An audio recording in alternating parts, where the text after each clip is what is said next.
Listen to me.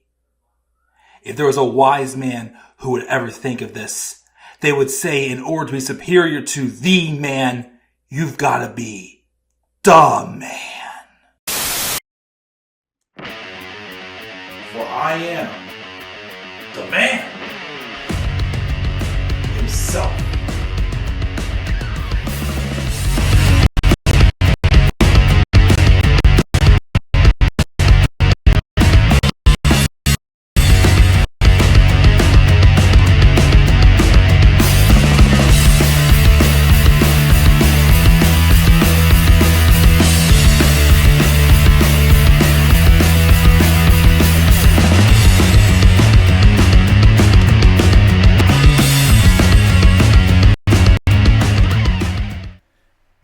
Ladies and gentlemen, how you guys all doing? This is the Club of the Man 1993, and we're here for my review of this past week's episode of Monday Night Raw, and we are not live, we are pre-recorded, as I posted today, because of a lot going on the next week or so, and because we have a lot of specials or pay-per-views coming up, I've had a little bit of burnout. I figured I would maybe just take a break from live streams for this week and next week and just record my Raw and SmackDown reviews. The next live stream I plan on doing is next Saturday night's main event, as I will be watching that show and I will review it afterwards, of course, as well. And plus also, Raw this week, it was fine. For what it was fine.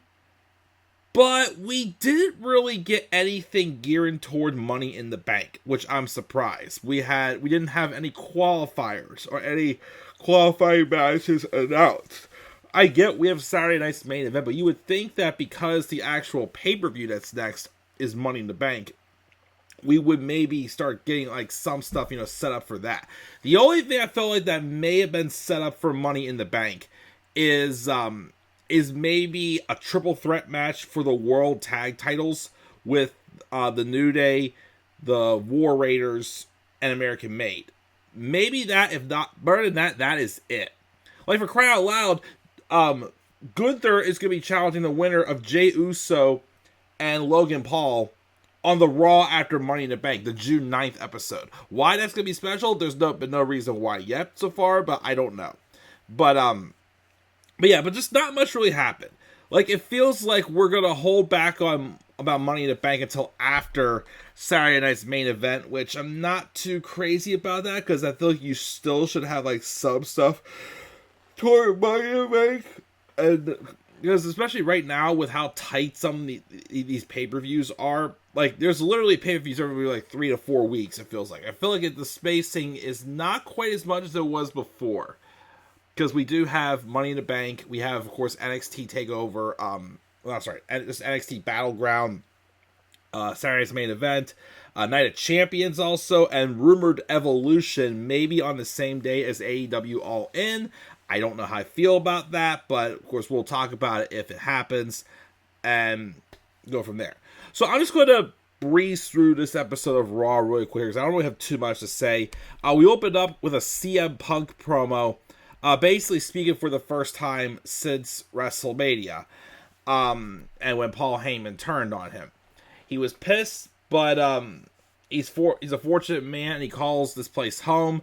Thus himself WrestleMania, he nurses injuries, but he cannot get over being pissed off. He's got enemies, along with who he's not pissed off at right now, but number one is a big fat bullet is himself. He's mad at himself, because he's been there before. Because this is the first time Paul Heyman turned on him. As you all know, he turned on him in the Money in the Bank ladder match of Money in the Bank 2013. But he wants to trust his friends. That was almost 12 years ago. And he thought that they had both grown as people. Jey Uso apparently even tried to warn him that Heyman was a snake. But he was more mad at himself than he is at Paul. And of course, he's mad at Team CM Punk, Seth Rollins, and we all know how this journey ends. He will be getting his hands on Paul Heyman, squeeze his neck until his eyes pop out. which Paul Heyman and Seth Rollins and Braun Breaker do come out. Punk tells him to get in the ring and explain himself, but when Seth comes out, he says just when he thinks he can't hate Punk even more, he finds a way to top himself. Heyman was Punk's best friend, and he made his life hell on the road to Mania. Now he's out here gaslighting people that Heyman is the one who betrayed him. Heyman apparently is the victim, because it makes Seth sick that Heyman believed in Punk for years when nobody else ever did. But he also believes that Punk is scum, trash, and a human excrement. And does he love being on the wrong side of history or what? Punk always likes to play the victim to him. Comes out here, boo-hoo, cry him a river. You know they had to throw that reference in there. And Punk wants to die a martyr. Rollins believes that it can be arranged, and he hopes that Punk is prepared for his last words. And then he sends Braun Breaker out to the ring to attack him, and of course, the numbers catch up to Punk.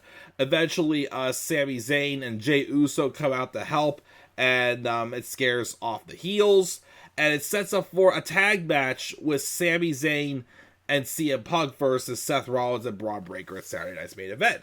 Okay, so far that, Jey Uso and Logan Paul, and looking like John Cena and R-Truth. Hasn't been made official, but it looks like that's what's going to be happening for Saturday Night's Main Event. So far, that's a pretty good card for the Saturday Night Special. So, okay, that's set up that. We also did have Pat McAfee come out right before the first actual match. Just probably give him a little bit of like a standing ovation for his performance against Gunther. We did have a recap of it, of course, as well. And Penta and Chad Gable had a good match. Not El Gran Americano, but Chad Gable. And, of course, it was good. Penta does win with the flip pile driver. And, I don't know what's really next for him, but he beats Chad Gable once again. And Chad Gable continuously cannot beat the Luchadors. But El Grande Americano is, but we're not supposed to believe that's Chad Gable. We know it's him. We also have a promo for Roxanne and Giulia about how the women's division ain't safe and they're taking over and they're going to be in the main event in a tag match against Io and Rhea later on in the show. There was a Judgment Day segment where Dom's on the phone with Liv Morgan. He's confused as to why Liv said good morning instead of good night, which he has to be reminded by science that that Liv is currently on a completely different time zone on the other side of the world and whatnot. So they're doing that to try to explain to him about rotations and revolutions and science class all over again, basically. And also Finn Balor is getting ready for his match with AJ Styles. But he was also confronted by Dom about not being helpful enough at Backlash. But Balor says it's over with and all's well that ends well. Still implying that, things aren't probably good. But it's looking like they're set up for a future program with Dominic Mysterio and AJ Styles. Maybe United Champions for that match, maybe? We'll see. Anyways, we then have New Day come out for commentary for the Creed Brothers versus the War Raiders. Match is good. Creed Brothers get the victory, which I thought was nice because didn't before Chad Gable went on his sabbatical before, didn't he tell American Made that they had to win gold by the time he got back? But of course, they haven't, so why hasn't he berated them? Yet, if that was Alpha Academy, he would have berated them. Little inconsistency in that storyline, but just had to throw that out there real quick. Also, for that match, there was a segment backstage with Sami and Punk who basically talked out their differences and agreed to work together to take out Seth Rollins and Braun Breaker at Saturday night's main event. Went a little too far here. After, of course, the tag match, the Breaker, Rollins, and Heyman trio are backstage. Then Rollins tells Breaker that Punk and Zayn probably think that they got one up on them, but they have no idea what they're capable of. But he also tells Braun to do one more thing before he takes off, which ended up him being attacking Jey Uso, interrupting an interview with Ludwig Kaiser. Basically, was what happened with him. Jey Uso, speaking of which, did have a promo though before this attack, and he starts to talk up his match with Logan Paul at Saturday Night's Main Event, how he'll retain. But then out came Gunther, and basically he just challenged him to a world title match on the June 9th episode of Raw. Why? I don't know. Why not just Money in the Bank? No idea. But yeah, it's going to be on Raw, and they say he's going to get his title back. We had that there. EO then cut a promo about how Roxanne and Giulia will be learning some lesson that Rhea and Bianca learned at WrestleMania. We also got a tribute for Sabu, who sadly passed away at the age of 60 as well. And then AJ Styles and Finn Balor had a pretty good match. Definitely gotta say one of their best matches I felt in-ring wise. Their best by far is still the match they had at TLC in 2017, when AJ Styles had to fill in for Bray Wyatt, who was sick with a viral infection at the time. That same thing Roman Reigns was sick with at the time too. That was still their best match, but this one I think was definitely one of their better ones. AJ Styles though does get a victory. Finn Balor apparently in his last 20 singles matches is 2-18, I've heard. Once again, asking, the story is not there for him to go babyface, so if he would turn face, why would I care? Who knows? But AJ again was fighting because both of them could use a big win. Becky Lynch had a promo as well where she basically said, although Lyra may have won the match, she didn't win at all in the end, though, because of how she took her out and sent her to the hospital after their match on Sunday. She also mentions her emotions, how she's been manipulated, how she's a victim, because when she walked away for almost a year, she heard the reaction to her last title win and read the comments. And she's not here for the title, though. Why is she even here? She has us to thank for her career, but once and for her getting to the main event of WrestleMania. But once that happened, she claims we all turned on her because we couldn't see ourselves in her anymore, because all we know is about failure, and we hate what we cannot understand. And basically it was more so a promo like, Lyra May won this time, but I'm going to get her next time, basically it was one of those promos. As I believe there's going to be more of a transition. We're going to be diving deeper soon into this Becky Lynch heel character, which again, I definitely have been intrigued in so far. Rusev had a video package saying he doesn't want to do any of this. He wants to go home and be rich, but he was programmed to do this, and he cannot rest until all of his brothers wake up.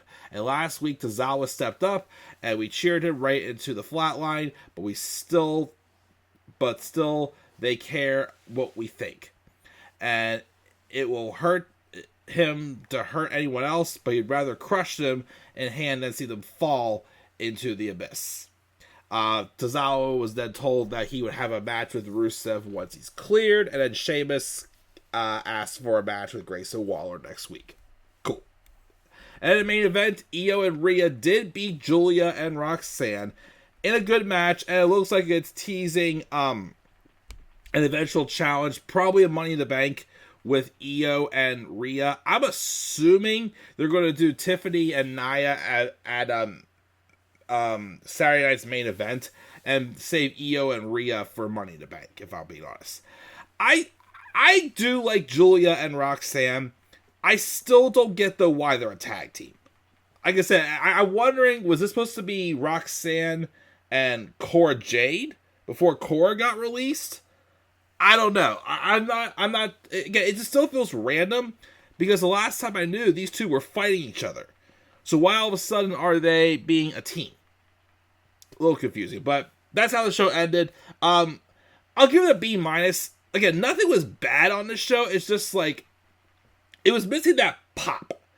And like I said, it was awkward that they didn't seem to really have any build toward Money in the Bank. It's all towards Saturday's main event, which, yes, you had to get that rolling. But I do feel like also you could have started at least get the ball rolling maybe a little bit with Money in the Bank. Just saying. But what do I know? But that's Raw, guys. Again, didn't have much to say. Also, I didn't want to go live because I didn't have much to say. I gave the show a B-. Like I said, good show, but just nothing much like popped for me. But we'll see how it goes. Again, the card so far for Saturday night's main event is looking pretty solid. I am looking forward to that, and we'll go from there. So those are my quick thoughts on Raw, guys. What are your thoughts on Raw for this week? Again, I gave the show a B-. Leave your guys' thoughts down in the comment section below. Slap a like on the video and subscribe for more content on my channel. Follow me on Twitter as well, The Club of the Man 93. You can also follow me on TikTok and Instagram at The Club of the Man 1993. And until then, guys, I'll check it out. I'll catch you all later. Have a great rest of your night, and do not forget, in order to be superior to the man, you've got to be the man. And for I am the man himself, and that is not just an opinion, my friends. That is the fact of life. Yeah!